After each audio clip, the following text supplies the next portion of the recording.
헬스조선 상예 서비스 3일의 약속. 네, 여러분 안녕하십니까?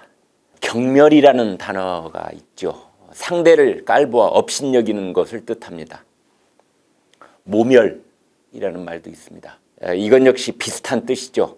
다만 모멸감 또는 자기 모멸 같은 말로 확장되어 쓰이기도 합니다. 같은 멸자 발음이긴 하지만 한자는 다른 또 다른 말에 환멸이 있습니다. 환멸.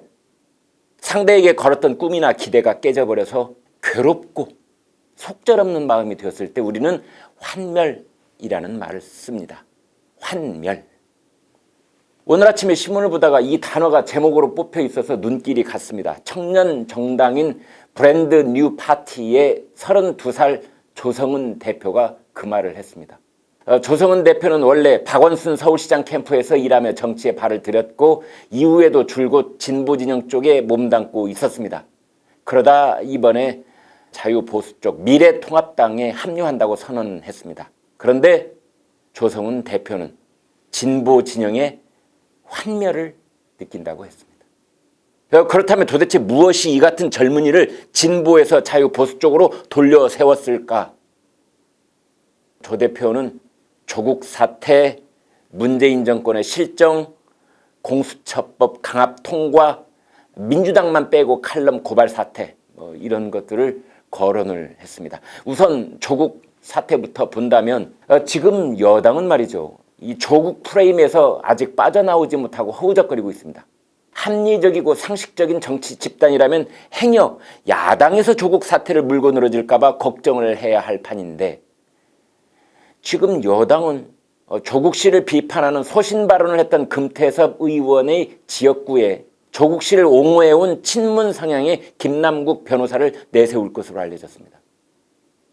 이 사람은 이 검찰의 조국 죽이기 실체를 밝히겠다면서 친문 인사들이 추진 중인 조국 백서의 필자입니다. 여당은 총선에 씌워진 조국 프레임을 경계하고 멀리하기는커녕 자발적으로 반조국 대 친조국이라는 프레임 속으로 빠져들어가고 있는 것입니다.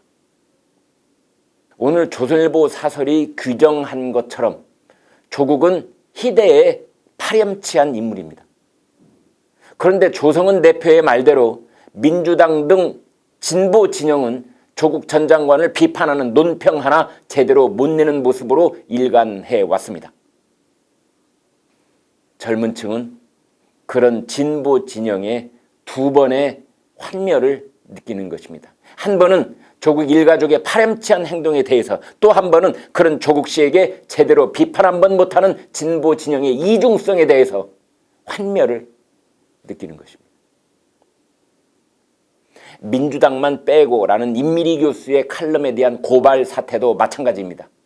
이인영 원내대표는 어제 국회 연설 때 송구스럽다며 공식 사과를 했지만 고발장에 이름을 쓰고 직인을 찍은 이해찬 대표는 끝까지 침묵을 지켰습니다.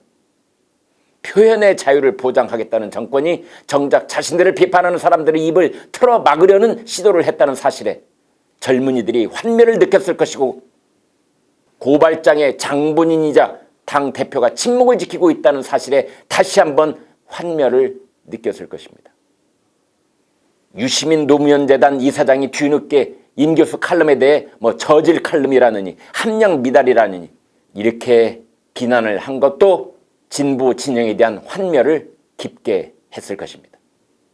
충남 아산시장을 찾은 문 대통령에게 정말 요즘 거지 같다 장사가 안 된다고 했다가 친문 극성 지지층인 문빠들에게 신상털이를 당하고 있는 반찬가게 주인을 보면서 진보 진영에 대한 젊은이들의 환멸은 분노하는 마음으로 이어졌을 것입니다. 대통령에게 사는 게 힘들다는 말도 못하는 나라냐고 하면서 이런 풍경에 환멸을 느낀 사람들이 이 가게를 자발적으로 찾아주어 오전에 만든 반찬과 음식이 오후에 다 팔려 나갔다고 합니다. 우리는 이 가게로 환멸의 발걸음이 이어졌던 것이라고 봅니다. 오늘 아침 여러 신문에는 추미애 법무장관과 김호수 법무차관이 서울 소년원 소년범 3명에게 세배를 받는 모습이 일제히 실렸습니다. 엄마 장관, 아빠 차관 이렇게 스스로 자처한 두 사람에게 새해 복 많이 받으세요 하면서 세배를 했다는 것인데요. 그러자 미성년 재소자는 인권도 없단 말이냐, 그 아이들이 왜 공무원에게 세배를 해야 하느냐, 이런 질책이 빗발쳤습니다. 이 정권 사람들이 워낙 이벤트와 쇼를 좋아하는 줄은 알았지만 이 정도일 줄은 몰랐다는 반응도 있었습니다. 이 세배의 사진을 보고 환멸을 느낀 사람이 어디 한둘이었을까요? 선거에서는 어느 쪽 정당이 얼마나 잘하느냐, 이것보다는 어느 쪽 정당이 자멸의 길로 가느냐가 승패를 갈리는 경우가 많습니다. 2016년 지난 20대 총선 때 지지율에서 거의 더블 스코어로 야당을 누르고 있던 집권 새누리당이 공천 파동을 겪으면서 자멸의 길로 갔던 것이 좋은 예입니다. 이번 총선에서 만약 야당이 큰 승리를 거둔다면 그것은 민주당의 오만과 문바들의 이성 상실, 신재철 의원이 말한 것처럼 그렇게 표현되는 자멸의 길로 가기 때문일 것입니다. 그러니까 진보 진영 내부에서 그 진보 진영의 환멸을 느끼는 사람이 많아졌기 때문일 것입니다.